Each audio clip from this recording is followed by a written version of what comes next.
Hey, welcome back to the Disney Plus Everyday Challenge, and today we have Star Wars, Lego Star Wars. Gotta put the Lego first. Lego Star Wars, the new Yoda Chronicles, Raid on Coruscant. Super long name, and yeah, but this is one in many chapters in this sort of mini Lego saga. It's not canon, just in case you were wondering. This is very much not canon. As if you really should have to ask that. It's Lego. It's fun. It's goofy. It's got just tons of references to all the movies we know and love that are canon, and it's just awesome. They do put these all separately. They all list these separately. That's why we've been watching them out of order. Rather than treating them like a series, even though they are technically a series. They're all in there individually, and it's hard to know which one is which. But this is like episode 6 in a series of I don't know how many. It's 24 minutes long, probably about closer to 22 without all the foreign credits. It's from 2014, and yeah, I didn't get to see these when they came out. I think they came out just on DVD or whatever at the time. They may have aired on Disney Channel. I'm not sure, but this is my first time watching this Star Wars stuff, which is, I know it's a rare thing for me to say that because usually I've seen all the Star Wars stuff. The moment the Book of Boba Fett new episode comes out, I'm watching it. New whatever movie, whatever it is, I'm in the seats in the theater opening night. So for me to have new content, even if it's not canon, is still a humongous treat for me. So in this chapter, I'm not going to give away everything. It follows up the Race for the Holocrons episode, which we watched a few weeks ago. That was the last one we watched, so it's kind of good that we got the follow-up, even though I kind of forgot. I had to go back and check where this falls in the lineup. Darth Vader has gotten the holocrons, and he's given them to the Emperor, and he's now waging war on the galaxy, more so, I guess, and invading planets, including Naboo in the very beginning, just destroying anybody who gets in, supports the rebellion. So we get to see Naboo, we get to see Coruscant, obviously, we get to see Kashyyyk, Wookiee world, as the Emperor seems to call it.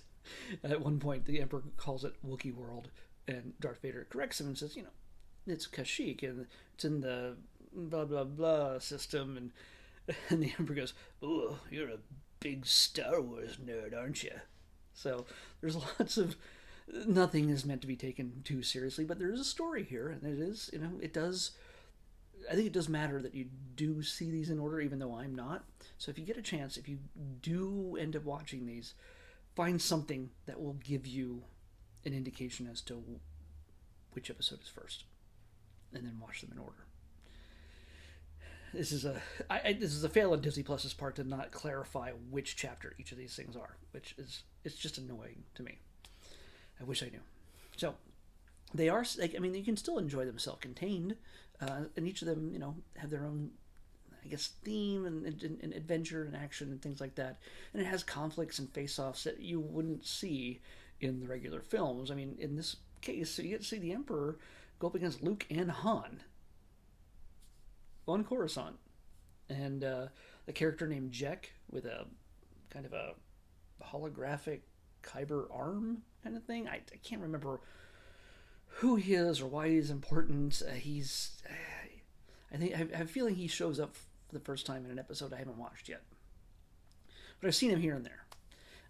So yeah, if you know who he is better than I do, well then you're ahead of the game. In this, there's tons of little references. There's even, I have to spoil this little tiny bit.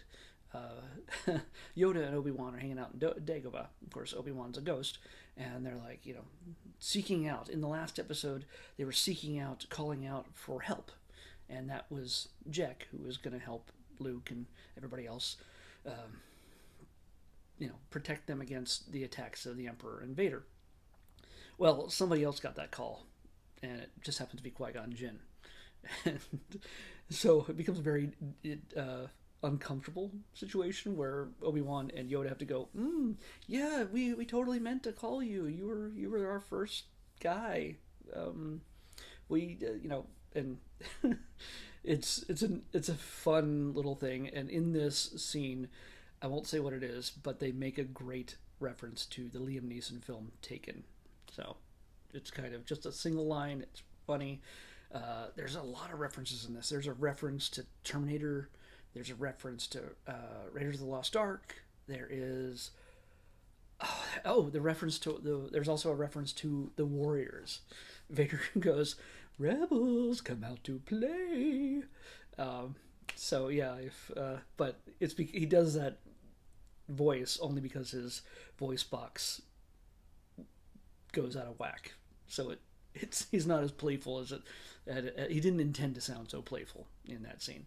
But yeah, if you love Lego, if you love Star Wars, obviously you should be watching this. I should have been watching this a long time ago, but thankfully now that I'm doing this, I'm going to get a chance to see all of them, hopefully, in time, and all out of order, I'm sure, but yeah, it's still worth your time, whether you're a kid or you're an adult. You'll find so much of this funny, and again, it all works mainly because I think they realized they're Lego, that they realized that nobody can really die in this. There's no real scary stakes, especially when it comes for little kids. It's so lighthearted. Yes, there's a bit of drama here and there. And there's even the funny thing is, there's one point when the Emperor's looking at what the contents of a holocron. He looks back and he sees an old Anakin. Actually, Vader looks at this one. Anakin and Obi-Wan and Mace Windu scene, which is hilarious. But there's also a scene where the Emperor is looking at a holocron, and it's actually a live action footage from Revenge of the Sith. We get to see a certain sequence, a scene from Revenge of the Sith in this animated thing. So it's kind of neat. It's kind of cool. But yeah, if you're really uptight about continuity and everything else, this is not for you. Again, I don't understand how somebody would get upset at this, because it's just meant to be fun. It's taking the thing we love and just playing with it in the same way that we would play with our toys. Honestly, when I was a kid, I didn't have Star Wars Legos. I had the Star Wars action figures, the original ones, and I would spend hours, days, years building out entire galaxies in my basement, on the pool table, on the ping pong table, all over the place. Just built it. Any table I could get my hands on, any surface I could turn into another world. I took trees and twigs and grass and everything else, brought it downstairs and put it on a table, and turned it into Endor. So yeah, I probably shouldn't have brought that much dirt and grass and weeds and probably bugs and stuff like that into my home. My mom probably was not happy. I don't recall if she knew. But yeah, I brought a lot of crap into the house. But it's the same kind of thing where they're filling in the holes in the story, with the things that happen between the movies, with toys. Creating little stories and adventures as we would as kids. Except they're just so much more funnier than we are as kids or as adults. So these are people who obviously know and love Star Wars, and just making fun little adventures with the characters that we care about, and yeah, having a great time. So, and honestly, this is some of the best Star Wars that's out there. That is just fun. I can't stop saying fun, but that's the way it is. Anyway, by the way, all the voices, all the regular voices. None of the actual original actors appear in this series except for Anthony Daniels and Billy D. Williams, as far as I can recall. Billy D. isn't in this one, but Anthony Daniels definitely in this one. And don't expect Harrison Ford or Mark Hamill or Carrie Fisher to have added their voices to this. That wasn't the case. But yeah, if C-3PO shows up, almost every time, you're always going to hear Anthony Daniels providing the voice. So many references, so much Star Wars. Love it. Can't recommend it enough, especially to every Star Wars fan, no matter how old you are. Let's pick tomorrow's episode. 277. 277. Oh, wow.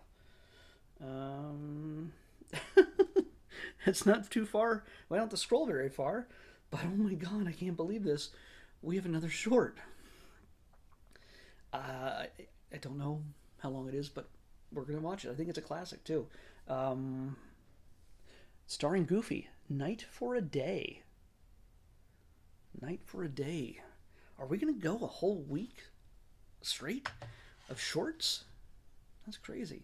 Anyway, Night for a Day, starring Goofy on the Disney Plus Everyday Challenge. I'll see you back here tomorrow with that.